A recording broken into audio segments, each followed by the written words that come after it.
میرے نبی پاک نے فرمایا 3 کام کرو تمہیں فائدہ ہوگا. حضرت عبدالرحمن ابن عوف فرماتے ہیں میں نے اس کا تجربہ کیا اس حدیث کا, اور آپ فرمایا کرتے تھے مجھے اللہ کی عزت کی قسم جو میرے نبی نے کہا حق اور سچی کہا ہے, حق اور سچ کا ہے. حضور سید عالم صلی اللہ علیہ وسلم نے فرمایا صدقہ دینے سے مال کم نہیں ہوتا. صدقہ دینے سے مال جی کیا کرنے سے, یہ وعدہ ہے نبی پاک کا. صدقہ دینے سے پیسے, اچھا بتائے نا جی مجھے 1000 میں سے 500 دے دیا تو باقی کتنے رہ گئے؟ تو حضور فرما رہے ہیں کم نہیں ہوتے. 1000 دے دیا تو باقی کتنا بچا؟ نہیں بھائی, میرے محبوب فرماتے ہیں تو اللہ کے راستے میں 1 دے وہ تجھے 700 گنا کر کے واپس عطا فرمائے گا. نبی پاک نے فرمایا صدقہ دینے سے مال کم نہیں ہوتا, اور فرمایا معذرت کرنے سے عزت میں کمی نہیں آتی. معذرت کرنے سے عزت میں کمی, اللہ اکبر, معذرت کرنے سے عزت میں کمی. اور حد کر دی میرے حبیب نے, فرمایا تو رب کی رضا کے لیے عاجزی کر, تیرے نبی کا وعدہ ہے اللہ تجھے عزت عطا فرما دے گا. تو جھک جا اللہ کی رضا, عاجزی اختیار کر, سادگی اختیار کر, سادگی عاجزی کر, تجھے اللہ 2 باتیں اس میں ارشاد, ایک معذرت کر غلطی ہو جائے, اور دوسرا پہلے عاجزی کی بات سنے. حضرت عمر بن عبدالعزیز بادشاہ تھے, سوئے ہوئے تھے, غلام بھی پاس آرام کر رہا تھا, مہمان بھی آئے تھے. غلام کی ڈیوٹی تھی ہر وقت حضرت کے پاس رہنا. اب سوئے ہوئے دیر ہو گئی, غلام بیچارہ تھوڑا تھوڑا اونگ آتے آتے سو گیا. حضرت چراغ روشن تھا, کچھ لکھ رہے تھے, مہمان بیٹھا تھا, خادم سو گیا. اب چراغ نہ آہستہ آہستہ گل ہو گیا, بجھ گیا. حضرت اٹھے, بوڑھے آدمی تھے, چراغ صحیح کرنے. مہمان کہنے لگے حضور میں نہ کر دوں, میں نہ کر دوں. کہنے لگے نہیں تم مہمان ہو, مہمان سے خدمت نہیں لی جاتی. تو اس نے کہا غلام کو جگائیے. فرمانے لگے ابھی تو بیچارہ سویا ہے اور نیند سے بیدار کر دوں. خود گئے, اس میں تیل دوبارہ ڈالا, بتی ٹھیک کی, جلائی, واپس آ گئے. وہ مہمان, اب بادشاہ کا مہمان بھی تو کوئی بادشاہ ہی ہوگا نا. کہنے لگا حضور آپ اپنے کام خود کرتے ہیں, کیا لفظ ہے, کیا حسن ہے, اور 2 جملوں میں کیا تاثیر ہے. آپ فرمانے لگے ہاں میں اپنے کام خود کرتا ہوں. جب میں گیا تھا تب بھی عمر بن عبدالعزیز ہی تھا, اور جب چراغ صحیح کر کے واپس آیا ہوں تو پھر بھی عمر بن عبدالعزیز ہی ہوں. میرے اندر کوئی تبدیلی آئی, میں وہی ہوں جو گیا تھا. حضرت سیدنا فاروق اعظم رضی اللہ تعالیٰ عنہ فرماتے میں بیٹھا تھا, اور ابھی 3 دن ہوئے تھے نبی پاک صلی اللہ علیہ وسلم کے وصال ظاہری کو. میں بیٹھا ہوا تھا, 2-3 بچیاں آ گئی, اور حضرت ابوبکر صدیق رضی اللہ تعالیٰ عنہ کے سامنے آ کے بیٹھ کے رونے لگی. جناب صدیق اکبر رضی اللہ تعالیٰ عنہ کا بچیوں روتی کیوں ہو؟ تو کہنے لگے آپ خلیفہ بن گئے ہیں. جب سے ہمارے ابا کا انتقال ہوا تھا ہمارا ذریعہ معاش یہ تھا کہ ہم نے بکریاں رکھی ہوئی تھی. آپ روز آتے تھے, بکریوں کا دودھ دھوتے تھے, ہم پی بھی لیتی تھی, بیچ کے گزارا بھی کر لیتی. اب آپ تو خلیفہ بن گئے, کون آیا کرے گا؟ تو حضرت ابوبکر صدیق فرمانے لگے تمہیں پتہ ہے جو خلیفہ ہوتا ہے وہ تو خادم ہوتا ہے قوم کا, میں آیا کروں گا.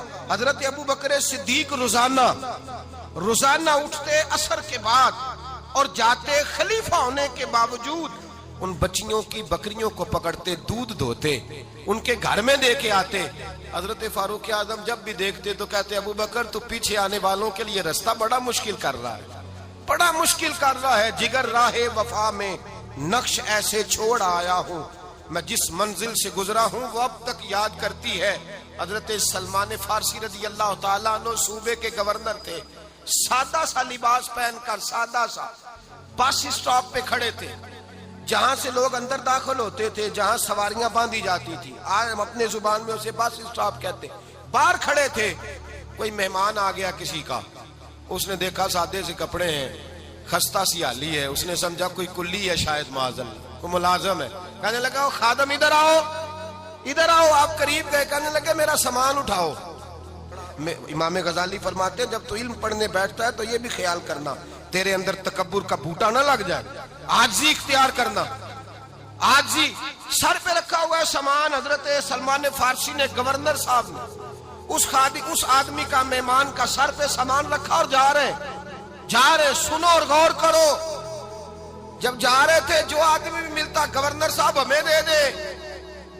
مہمان پریشان ہو گئے, کہنے لگے حضور آپ گورنر ہیں؟ فرمانے لگے نہیں, یہ تو میرا دنیا داری کا نام ہے جو ان لوگوں نے رکھا ہوا ہے، اصل میرا نام وہی ہے جو تو نے لے کے پکارا ہے، اصل نام وہی ہے۔ تو نے کہا غلام ادھر آ، آپ فرمانے لگے پہلے میں ایک یہودی کا غلام تھا، پھر رب تعالیٰ نے فضل کیا تو میں محمد عربی کا غلام ہو گیا، رسول اللہ کا غلام ہوں، اور جب میں نبی پاک کا غلام ہوا ہوں تو اس سارے صوبے کا امام ہو گیا ہوں، تو اصل تو میں غلام ہی ہوا نا۔ دوسرا میرے نبی پاک صلی اللہ علیہ وسلم میں ایک تو عاجزی سے عزت ملتی ہے، تکبر سے عزت، وہ جو بندہ جھجکتا ہے نا تیرے نیڑے جانے سے، تو کہتا ہے میری بڑی عزت کرتا ہے، وہ عزت نہیں کرتا۔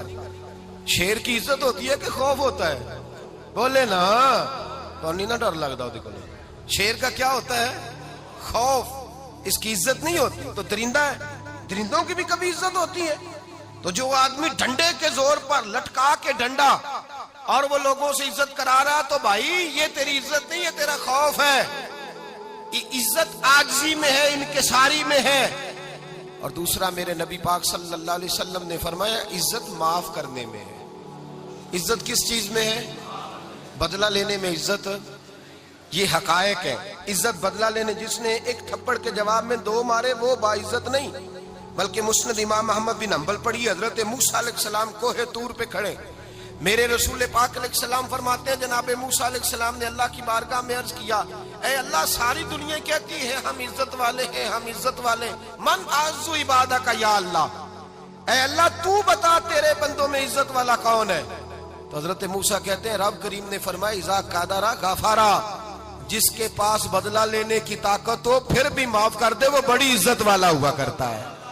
جو اینٹ کے جواب میں پتھر مار سکتا ہو، جو گولی کے جواب کے اندر 15 گولیاں مار سکتا ہو، لیکن معاف کر دے وہ بڑی عزت والا ہے۔ عزت والا ہے جو معاف کرے۔ حضرت فخر جہاں دہلوی بہت بڑے درویش تھے، سلسلہ عالیہ چشتیہ کا بہت بڑا نام، اور اس صوفی کے آپ حالات پڑھیں تو رب کریم نے بڑا ہی نوازا ہوا تھا۔ دلی کی جامع مسجد کے خطیب، اور ان کی کرامت یہ تھی کہ جو آدمی آ کے سامنے کھڑا ہوتا تھا نا اسے بتانا نہیں پڑتا تھا کہ میرے دل میں کیا ہے، بتانا نہیں پڑتا تھا۔ سامنے آ کے کھڑا ہوتا تھا تو حضرت ہاتھ اٹھاتے تھے، کہتے تھے اللہ یہ بے اولاد ہے اسے اولاد عطا کر دے۔ دوسرا آ کے کھڑا ہوا، خوشی نہیں ہو رہی آپ کو؟ دوسرا آدمی کھڑا ہوا، دوسرا آدمی اس نے آ کے کہا دعا کے لیے سامنے کھڑا ہوا، تو حضرت کہنے لگے اے اللہ بیمار ہے، وہ کہتا میرے دل میں بات تھی مجھے بتانی نہیں پڑی، اتقوا فراست المؤمن فإنہ ینظر بنور اللہ، نبی پاک نے فرمایا مومن کی فراست قلبی سے ڈرا کرو، وہ تو اللہ کے نور سے دیکھتا ہے۔